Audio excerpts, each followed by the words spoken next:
हम बचा देंगे, कोई बात नहीं। अपने आप बोले ना मुझे। क्या बोलते भेलपुरी खा रही थी, हाँ, साइड में था, एक इंसान आया, उसने उसको गोली मार दी। यहाँ पे उसने बोला कि ये शायद मुस्लिम नहीं है, उसने उसको गोली मार दी। नमस्कार दोस्तों, आज हम बात करने जा रहे हैं एक ऐसी घटना के बारे में जिसने पूरे देश को झकझोर के रख दिया है। जम्मू कश्मीर के पहलगाम में हाल ही में हुआ आतंकी हमला, जिसमें 26 लोगों की जान चली गई है और कई लोग घायल हो चुके हैं। मारने वाला आतंकवादी उसके राज्य के बारे में नहीं पूछा, उसके भाषा के बारे में नहीं पूछा, उसके जाति के बारे में नहीं पूछा, वो सिर्फ एक ही सवाल पूछा, क्या वो हिंदू है? उसके बाद धराधर गोलियां सीने को छलनी छलनी कर दी। कोई दया नहीं, कोई रहम नहीं, सिर्फ एक सवाल पूछा गया, क्या तू हिंदू है? और जब जवाब आया हाँ, तो उसे वही गोली मार दी गई। यह घटना एक त्रासदी नहीं है, बल्कि यह सवाल उठाता है कि हमारा देश कब तक इस आतंकवाद को झेलता रहेगा। तो चलिए हम इस वीडियो में इससे गहराई से समझने की कोशिश करते हैं।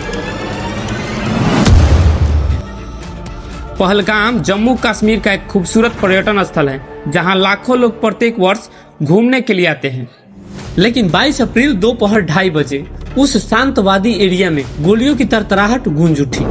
आतंकवादियों ने पर्यटकों के एक खास समूह को निशाना बनाया और उस खास समूह में सिर्फ हिंदू धर्म के लोग थे।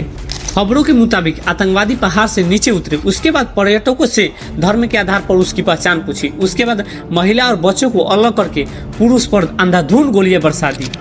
AK-47 और अन्य हथियारों द्वारा 5 मिनट से अधिक समय तक अंधाधुंध गोलियां बरसाई गई। 26 लोगों की मौत हुई और न जाने कितने लोग घायल हुए हैं। यह एक सोची समझी साजिश थी, क्योंकि आतंकवादियों ने हमले के लिए उस क्षेत्र को चुना जहां वहां की लोकल लोगों की संख्या बहुत अधिक थी और पर्यटक भी काफी तादाद में घूमने आते हैं, और ये क्षेत्र सैनिक के नियंत्रण से काफी दूर था। पहलगाम जैसे इलाकों पर हमला करके आतंकवादियों ने न सिर्फ वहां डर फैलाने की कोशिश की, बल्कि जम्मू कश्मीर के अर्थव्यवस्था को भी चोट पहुंचाने की पूरी कोशिश की। यह हमला न सिर्फ पर्यटकों के मन में डर फैलाता है, बल्कि हमारे देश की सुरक्षा बलों को भी चुनौती देता है। हमले के तुरंत बाद भारतीय सेना और जम्मू कश्मीर पुलिस और CRPF के जवानों ने उस इलाकों को चारों तरफ से घेर लिया। विक्टर फोर्स और स्पेशल फोर्स ने सर्च ऑपरेशन शुरू किया। सेना के 15 कोर कमांडर लेफ्टिनेंट जनरल प्रशांत श्रीवास्तव घटनास्थल पर हेलीकॉप्टर से पहुंचे।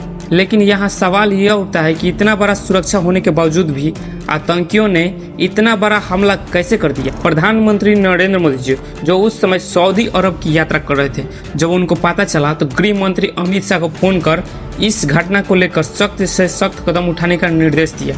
अमित शाह ने दिल्ली में एक हाई लेवल की मीटिंग बुलाई, जिसमें सेना और इंटेलिजेंस के बड़े बड़े अधिकारी शामिल हुए। अमित शाह जी बहुत ही जल्द कश्मीर का दौरा करेंगे। लेकिन ये सब बात सुनने में अच्छा लगता है, क्योंकि जो होनी था वो तो हो गया। क्या इनकी सरकार आतंकवाद को जड़ से खत्म कर पाएंगी? क्योंकि धारा 370 हटने के बाद इनकी सरकार ने यह दावा किया था कि कश्मीर में बहुत जल्द आतंकवाद कम होगा, लेकिन आतंकवाद कम नहीं हुई। लेकिन हाल ही के कुछ घटनाएं और कहानियां बयां कर रही है कि आतंकी हमलों का पैटर्न बदल गया है। पहले वहां के सुरक्षा बल निशाने पर होते थे, अब वहां के आम नागरिक और पर्यटक निशाने बनाए जा रहे हैं।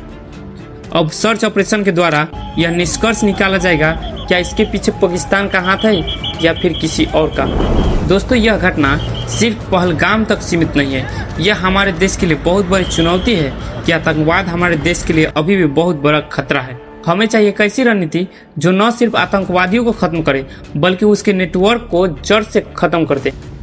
साथ ही वहां के स्थानीय लोगों का भरोसा जीतना भी जरूरी है, ताकि वो आतंकियों के खिलाफ खुलकर सामने आए। और साथ ही सबसे जरूरी वहां के खुफिया तंत्र को और मजबूत करना, ताकि ऐसी घटना दोबारा न हो।